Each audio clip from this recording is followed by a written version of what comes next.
Praise the lord. దేవుని అతి పరిశుద్ధమైన నామమునకు మహిమ ఘనత ప్రభావములు కలుగునుగాక. దేవుని యొక్క ఉన్నతమైన నామములో 8వ దిన ఉపవాస ప్రార్థన సమయమున ఈ ఉదయ కాలమున దేవుని పాద సన్నిధానముల నుంచి ప్రభు మీతో మాట్లాడుచున్నటువంటి ఒక శ్రేష్టమైనటువంటి సంగతిని మీకు తెలియచేయటానికి నేను వచ్చి ఉన్నాను. ప్రియమైన దేవుని బిడ్డలారా, ఆయన ఎంతగానో ప్రేమించి గత 7 దినాలుగా మనలను ఆయన సన్నిధానంలో ఉంచి ఆయన సన్నిధిలో ఒకరి తర్వాత ఒకరు వచ్చి ప్రార్థిస్తున్నారు. మంచిది, దేవుడు మిమ్మల్ని దీవించి ఆస్వాదించునుగాక. ఈ ఉదయకాల ఆశీర్వాదాలు మీ మీద నిశ్చయముగా నిలిచి ఉండునుగాక.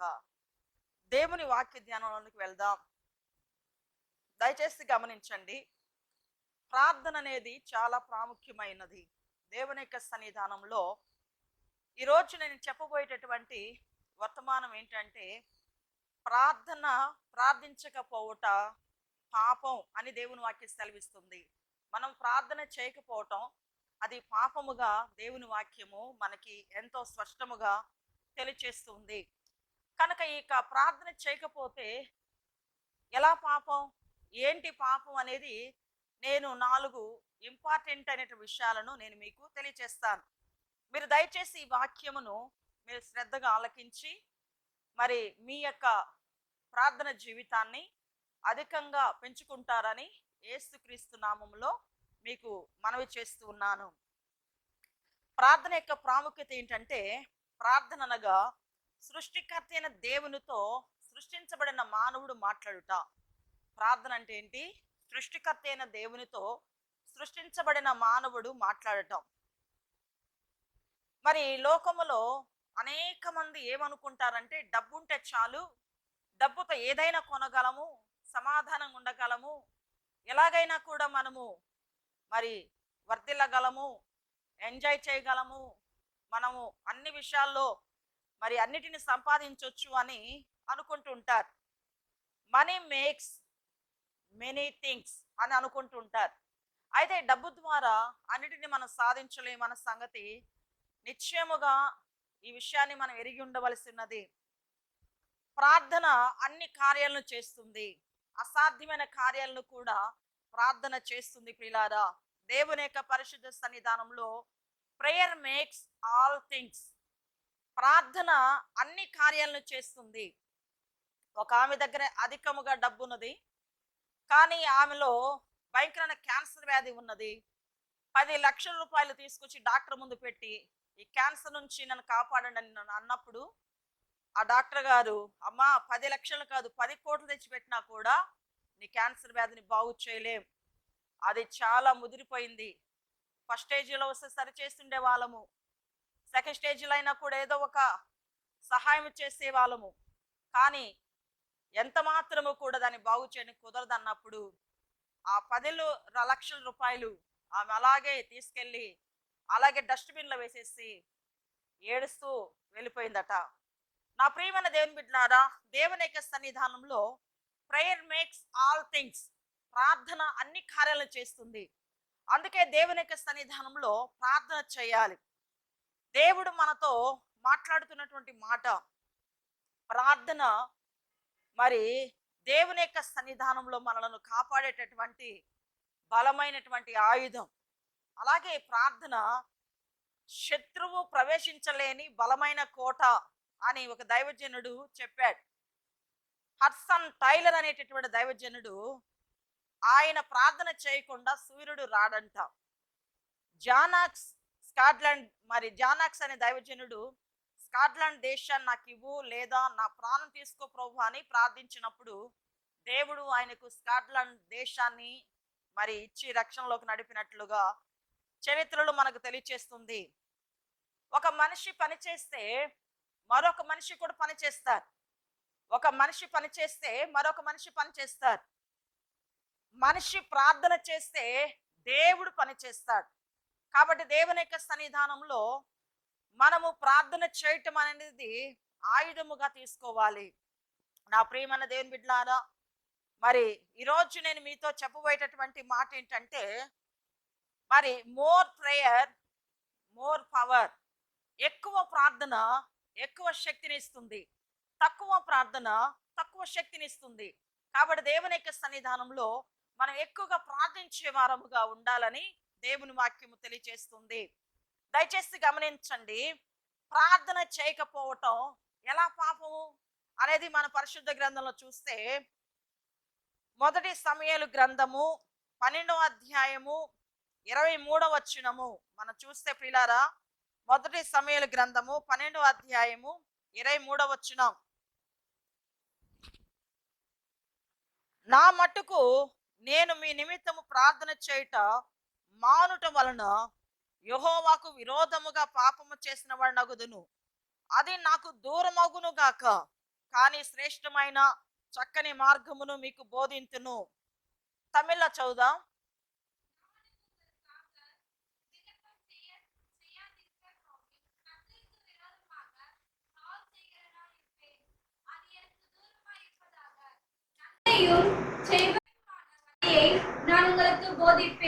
ఇక్కడ పరిశుద్ధుడైనటువంటి ప్రవక్త అయిన సమూయేలు గారు ఏమని చెప్తున్నారంటే, ఇశ్రాయేలు ప్రజల కొరకు నేను ప్రార్థన చేయకపోతే, నేను ప్రార్థన చేయటం మానుట వలన యెహోవాకు విరోధముగా పాపము చేసిన వాడు నగుదును. ఇశ్రాయేలు ప్రజలైన మీ నిమిత్తము నేను ప్రార్థన చేయకపోతే నేను దేవునికి విరోధముగా పాపము చేసిన వాడిని అవుతాను, అది నాకు దూరం అవును గాక. ఈరోజు అందరూ నాతో కలిసి చెప్పండి, ప్రార్థన చేయకని ఉండటము నాకు దూరమైపోవును గాక. ప్రార్థన చేయకపోతే అది పాపం అవుతుంది. కాబట్టి నేను ప్రార్థన చేసేవాడుగా, చేసేదానిగా నన్ను దేవుడు ఉంచాలి, నేను ప్రార్థించాలి అనేటటువంటి ఒక శ్రేష్టమైన వరాన్ని ప్రభు దగ్గర అడగండి. ప్రభువా, నీ సన్నిధిలో నేను మాట్లాడాలి, అధికముగా మాట్లాడాలి, నీ సన్నిధిలో నేను అధికముగా కనపడాలి, నీతో నేను సహవాసం పెంచుకోవాలి అని దేవుని సన్నిధానంలో మనము ప్రభుని అడగాలి. ప్రియులారా, దయచేసి గమనించండి, దేవుడు మనతో ఈరోజు మాట్లాడుతున్నాడు కనుక ప్రార్థన చేయకపోవటము అది పాపం. అలాంటి పాపం మనకి దూరమైపోవును గాక. ఈ 8వ రోజు ఉపవాస ప్రార్థన దినమున దేవుని సన్నిధానంలో మాట్లాడకుండా, ప్రార్థన చేయకుండా, దేవుని ఆలయంలోనికి రాకుండా ఏదేది నిన్ను ఆటంకపరుస్తుందో ఆ చీకటి శక్తులన్నీ కూడా యేసు నామములో నిర్మూలమైపోవును గాక. ప్రియమైన దేవుని బిడ్డలారా, దేవుని యొక్క సన్నిధానంలో చూడండి, తప్పైన దానిని చేయటము ఎంత పాపమో సరైన దానిని చేయకపోవటం కూడా అంతే పాపం. మళ్ళా చెప్తున్నాను, తప్పైన దానిని చేయటం ఎంత పాపమో సరైన ప్రార్థన చేయకపోవటం కూడా అంతే పాపం. కాబట్టి దేవుని యొక్క పరిశుద్ధ సన్నిధానంలో మనము ప్రార్థించాలి. దేవుని యొక్క సన్నిధానంలో చూడండి, పరిశుద్ధ గ్రంథములో లోకాసు సువార్త 12వ అధ్యాయము 47వ వచనం మనం చూస్తే, లోకాసు సువార్త 12వ అధ్యాయము 47వ వచనములో, తన యజమానుని చిత్తం ఎరిగి ఇండియు సిద్ధపడక అతని చిత్తము చొప్పున జరిగింపక ఉండు దాసునికి అనేకమైన దెబ్బలు తగులును.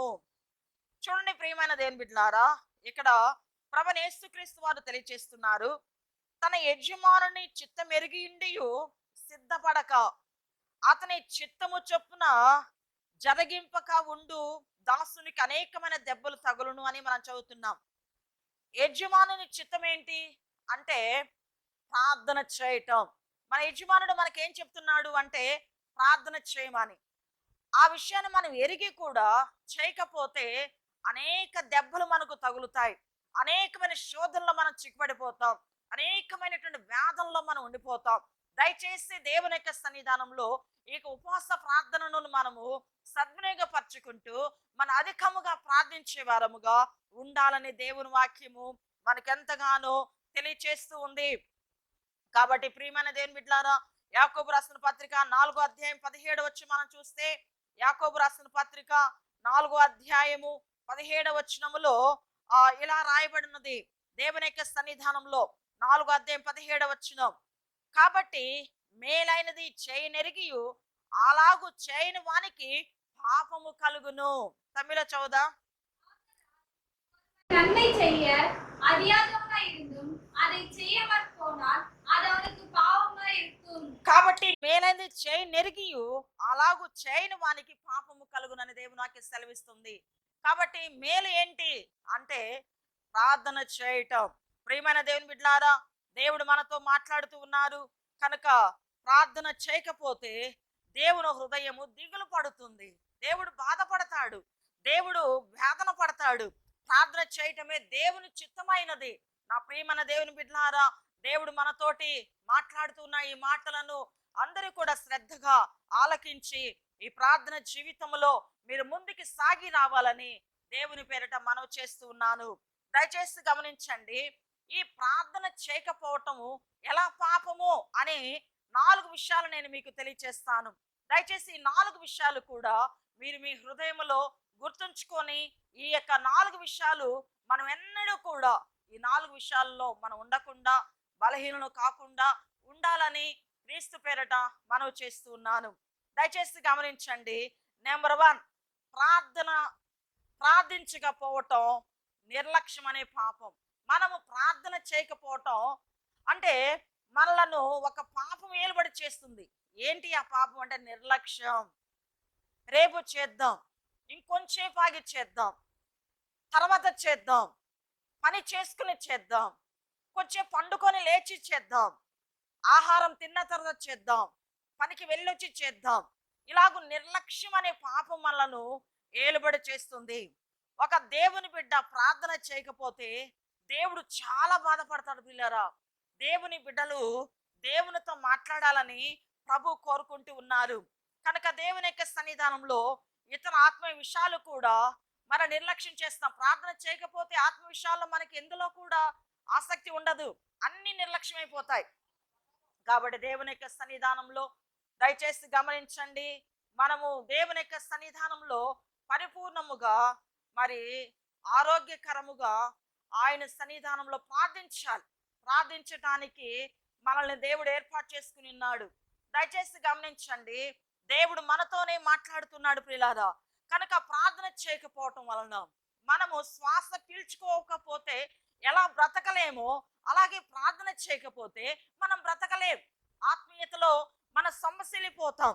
కనుక దేవుని యొక్క సన్నిధానంలో ప్రియమైన దేవుని బిడ్డలారా, అనేక సంఘాల్లో ప్రార్థన లేదు. ఈ రోజున అనేక ప్రసంగాలు ఉన్నాయి, ప్రార్థనలు ఉన్నాయి, కానీ పాటలు ఉన్నాయి, కానీ ప్రార్థన లేదు. ప్రార్థన చేయాలని ప్రసంగం ఉంది, కానీ ఈరోజు ప్రార్థన లేదు. కనుక ప్రార్థన చేయకపోతే అది భయంకరమైన ప్రమాదం ప్రియులారా. కాబట్టి దేవుని యొక్క సన్నిధానంలో మనం ఎవరిని ప్రేమిస్తామో వారితో మాట్లాడటకు సమయాన్ని కేటాయిస్తాము, సమయాన్ని అధికం చేసుకుంటాము, వారితో మాట్లాడతాం. నీ యేసు నీకు ప్రియమైన వాడా కాదా? ప్రియమైన వాడైతే ప్రార్థించు, దేవుని సన్నిధానంలో మోకరించు, ప్రభు వైపు తేరిచ్చుడు. మనము బలహీనమని దేవుడికి తెలుసు, మనం ప్రార్థన చేయలేని వారం అని దేవునికి తెలుసు. అయితే దేవుని యొక్క సన్నిధానంలో పరిశుద్ధ గ్రంథములో రోమీలకు రాసిన పత్రిక 8వ అధ్యాయము 26వ వచనం ఇలాగూ తెలియచేస్తుంది, అటువలే ఆత్మయు మన బలహీనతను చూచి సహాయం చేయుచున్నాడు. ఏలయనగా మనము యుక్తముగా ఎలాగూ ప్రార్థన చేయవలనో మనకు తెలియదు, గాని ఉచ్చరింప శక్యము కాని మూలుగలతో ఆ ఆత్మ తానే మన పక్షముగా విజ్ఞాపన చేయుచున్నాడు. హల్లెలూయా. దేవుని యొక్క పరిశుద్ధ సన్నిధానంలో గమనించండి ప్రియమైన వారలారా, అటువల ఆత్మయు మన బలహీనతలను చూచి సహాయం చేస్తున్నాడట. ఆత్మ, పరిశుద్ధాత్మ దేవుడు మన బలహీనతలను, మన బలహీనమని, ప్రార్థన చేయలేని వారమని, శరీరంలో మనకి బలహీనత ఉన్నదని, మన మట్టి వారమని, మన ఒట్టి వారమని, మన ఎందుకు పనికిరాని వారమని మరి పరిశుద్ధాత్మ దేవుడు ఎరిగి ఉన్నారు. కాబట్టి మన బలహీనతను చూచి సహాయం చేయుచున్నాడు. ఏలయనగా మనం యుక్తముగా ఎలాగూ ప్రార్థన చేయవలనో మనకు తెలియదు, గాని ఉచ్చరింప శక్యము కాని మూలుగులతో ఆ ఆత్మ తానే మన పక్షముగా విజ్ఞాపన చేయుచున్నాడు. కాబట్టి ప్రియమైన వారలారా, దేవుని సన్నిధానంలో ప్రార్థన చేయటము దేవునికి అనుకూలం, దేవునికి అంగీకారం. కాబట్టి దేవుడు మనతోటి మాట్లాడుతూ ఉన్నాడు. పరిశుద్ధ గ్రంథమైన బైబిల్లో జకరియా గ్రంథము మనం చూస్తే, జకరియా గ్రంథము 12వ అధ్యాయము 10వ వచనం మనం చూస్తే ప్రియులారా, జకరియా గ్రంథము 12వ అధ్యాయము 10వ వచనములో దావీదు సంతతి వారి మీదను యెరూషలేము నివాసుల మీదను కరుణ నొందించు ఆత్మను, విజ్ఞాపన చేయు ఆత్మను నేను కుమ్మరింపగా వారు తాము పొడిచిన నా మీద దృష్టి ఉంచి ఒకడు తన ఏక కుమారుని విషయమై దుఃఖించినట్లు తన జ్యేష్ఠ పుత్రుని విషయమై ఒకడు ప్రలాపించినట్లు అతని విషయమై దుఃఖించుచు ప్రలాపింతురు. దేవుని యొక్క సన్నిధానంలో ప్రియమైన దేవుని బిడ్డలారా, ఇక్కడ మరి ప్రవక్త అయినటువంటి జకరియా చెప్తున్నాడు, దావీదు సంతతి వారి మీదను యెరూషలేము నివాసుల మీదను కరుణ నొందించు ఆత్మను, విజ్ఞాపనం చేయ ఆత్మను దేవుడు కుమ్మరిస్తాడు. యేసు ప్రభువాన్ని తేరి చూస్తూ ఆయన విషయమై మనం దుఃఖించి ఆయనను మనం అధికముగా గణపరచినట్లుగా ప్రార్థించినట్లుగా ఆయన కృప చూపిస్తాడు. కనుక దేవుని సన్నిధానంలో మరి దయచేసి గమనించండి, నడవలేని వాళ్ళు, పరిగెత్తలేని వాళ్ళు, నిలబడలేని వాళ్ళు కనీసం దోగాడుతూ అని రావాలన్నట్లుగా దేవుని యొక్క సన్నిధానంలో కొంచెం కొంచెంగా ప్రార్థన స్టార్ట్ చేస్తున్నప్పుడు దేవుడు కరుణ నొందించు ఆత్మను, విజ్ఞాపనాత్మను మన మీద కుమ్మరించి మనం ప్రార్థించే వారముగా చేస్తాడు. రెండో పాయింట్, మనము ప్రార్థన చేయకపోవటము ఏంటి పాపం అంటే అవిధేయత. అవిధేయత అనే పాపం ప్రియులారా, మనకు అన్నీ తెలుసు, ప్రార్థన చేయాలని తెలుసు, కానీ ప్రార్థన చేయకపోవటం వలన విధేయత చూపించక మనము ప్రార్థించలేకపోతున్నాం. పరిశుద్ధ గ్రంథములో 1 తిమోతి రాసిన పత్రిక 2వ అధ్యాయము 1 తిమోతి రాసిన పత్రిక 2వ అధ్యాయము 1-2 వచనాలను మనం చదువుకుంటే, చదవండి తమిళ్లో. சொல்லுகிற புத்தி என்னவெனில், எல்லா மனுஷருக்காகவும் விண்ணப்பங்களையும் ஜெபங்களையும் வேண்டுதல்களையும் ஸ்தோத்திரங்களையும் பண்ண வேண்டும். நாம் எல்லா பக்தியோடும் நல்லொழுக்கத்தோடும் கலக்கமில்லாமல் அமைதியுள்ள ஜீவன் பண்ணும்படிக்கு ராஜாக்களுக்காகவும் அதிகாரமுள்ள யாவருக்காகவும் அப்படியே செய்ய வேண்டும். చాలండి. దేవుని యొక్క సన్నిధానంలో మనం సంపూర్ణ భక్తియు మాన్యతయు కలిగి నెమ్మదిగాను సుఖముగాను బ్రతుకు నిమిత్తము అన్నిటికంటే ముఖ్యముగా మనుషులందరి కొరకును, రాజుల కొరకును, అధికారులందరి కొరకును విజ్ఞాపనలను, ప్రార్థనలను, యాచనలను, కృతజ్ఞతాస్తుతులను చేయవలనని హెచ్చరించున్నాను. ఇది మంచిదియు మన రక్షకుడకు దేవుని దృష్టికి అనుకూలమునై ఉన్నది. కనుక దేవుని యొక్క సన్నిధానంలో ఈ విషయాన్ని మనకు తెలుసు, కానీ మనం ఏం చేస్తున్నాం అంటే అవిధేయత. ప్రార్థన చేసుకోలేకపోతున్నాం. ఏదో మన కోసం 1 నిమిషం, 2 నిమిషాలు, 5 నిమిషాలు ప్రార్థన చేసి పండుకుంటున్నాం, కానీ ఈ అవిధేయత వలన మనం ప్రార్థన చేయలేకపోతున్నాం. ప్రియమైన దేవుని బిడ్డలారా, దేవుని యొక్క సన్నిధానంలో దేవుడు మనతో ఎంతో స్పష్టముగా మాట్లాడుతున్నారు. కనుక మనము ప్రార్థన చేయాలి. మూడవదిగా మనం చూస్తే, దేవునికి విరోధమైన పాపం ఏంటి అంటే ప్రార్థన చేయకపోవటం. మనం ప్రార్థన చేయకపోవటం వలన దేవునికి విరోధముగా మనం పాపం చేసిన వాళ్ళం అవుతాం. అందుకే పరిశుద్ధ సమూయేలు గారు అన్నారు, మీ కొరకు నేను ప్రార్థన చేయకపోతే దేవుని విరోధమైగా నేను పాపం చేసిన వాడనని 1 సమూయేలు 12:23లో మనం చదువుకున్నాం. కనుక దేవుని యొక్క పరిశుద్ధ సన్నిధానంలో మనం ప్రార్థించాలి ప్రియులారా. 4వ పాయింట్ మనం గమనిస్తే, నీవు ప్రార్థన చేయకపోవటం వలన నీ సొంత ఆత్మీయ జీవితానికి నష్టము కలుగుతుంది. నీవు ప్రార్థన చేయకపోవటం వలన నీ ఆత్మీయ జీవితంలో ఏ మేలు నీవు ఎదురు చూడలేవు, ఏ ఆశీర్వాదము రాదు. కాబట్టి ప్రార్థించాలి. కనుక దేవుని యొక్క సన్నిధానంలో ఈ 4 పాయింట్స్ కూడా నీ మనసులో ఉంచుకొని దేవుని యొక్క సన్నిధానంలో అత్యధికమైన ఆశీర్వాదముతో, అత్యధికమైన దీవెనలతో నీవు వర్ధిల్లాలని, ప్రార్థన శక్తిని పొందుకోవాలని, నీవు దేవునితో మాట్లాడే సమయాన్ని అధికం చేసుకోవాలని, మరి సంఘములో ఒక్కొక్కరు 1 గంట సేపు ప్రార్థన చేసే అవకాశం ఇవ్వబడినది. సంఘములోను, ఇంటిలోను నీ పని అయిపోయిన తర్వాతను కూడా ఇంటిలో ప్రార్థన చేసుకుంటూ, సంఘంలో ప్రార్థన చేసుకుంటూ ఆయనతో గడిపినట్లయితే నిశ్చయముగా ఆశీర్వదించబడతావు, దీవించబడతావు, నీ కుటుంబం వర్ధిల్లుతుంది. Okay, God bless you all.